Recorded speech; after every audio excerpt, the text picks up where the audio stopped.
Hi everyone, this is Marilyn Hickey. Now, before we get into this, I want you to realize something important. I'm not really Marilyn Hickey. I am an AI creator of Marilyn Hickey. So I want you to keep that in mind as we're doing this.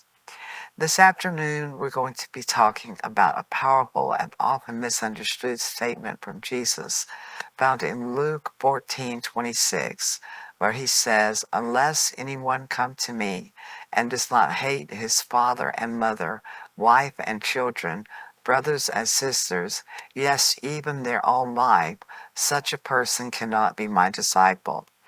Now, let's be honest. At first glance, that sounds harsh. It almost sounds like Jesus is telling people to reject their families, to turn cold, to cut off love. But the interpretation there doesn't hold up when you look at the full picture of his message. Because this is the same Jesus who taught love, compassion, forgiveness, and honoring others. And here we see something deeper. This isn't about hatred, it's about priority.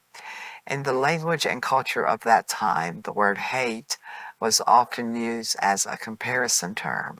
It didn't mean emotional hatred like we think of today. It meant to love less by comparison. So what Jesus is really saying is this: if anything, even the people closest to you, comes before your commitment to truth, to purpose, to God, then you're not fully walking the path. And here we see the call to alignment.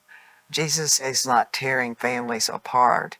He's making it clear that your spiritual direction cannot be controlled by anyone else, not even the people you love most.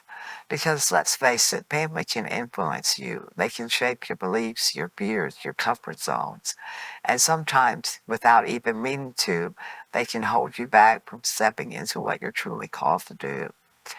And here we see the tension between comfort and calling.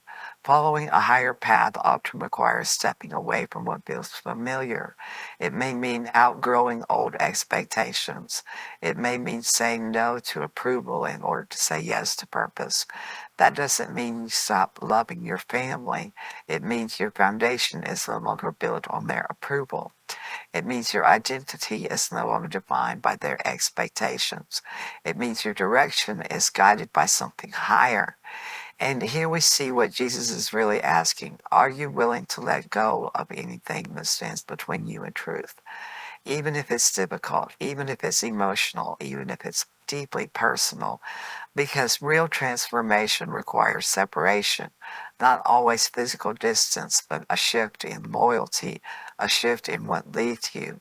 You can love your family deeply and still choose a different path. You can honor them and still not follow their way. You can care for them and still refuse to let their fears become your limitations.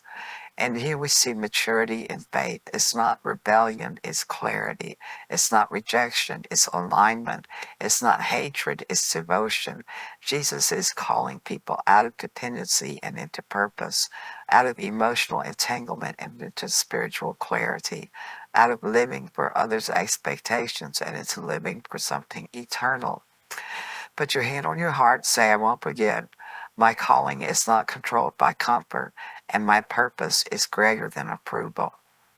And here we see the cost of discipleship, because this path isn't always easy. There will be moments when people don't understand you. There will be moments when choosing growth feels like loss. But what you gain is something deeper than approval. You gain direction. You gain truth. You gain a life that is rooted, not shaken by every opinion, not limited by every expectation. So when Jesus speaks these words, he's not asking you to become cold. He's asking you to become committed. He's asking you to choose what is eternal over what is temporary, to choose truth over comfort, to choose purpose over pressure. And here we see the heart of the message. Nothing comes before the path you were meant to walk. Not fear, not expectation, not even the voices of those closest to you. Because when everything is aligned properly, you don't lose love, you elevate it. You don't lose people, you relate to them from a place of strength, not dependence. You don't lose yourself, you finally find who you were meant to be. And this is what truly means to follow him. Thank you so much for listening to me talk about this subject, and I hope you enjoyed this, and I hope you stay tuned for more. possible Marilyn Hickey AIs in the near future. If you enjoyed this, please press like and subscribe. That would really help me get the word of God out there, get the message of God out there to hearts who really need to hear it. So thank you so much for listening, and I'll see you next time, everyone. Bye-bye.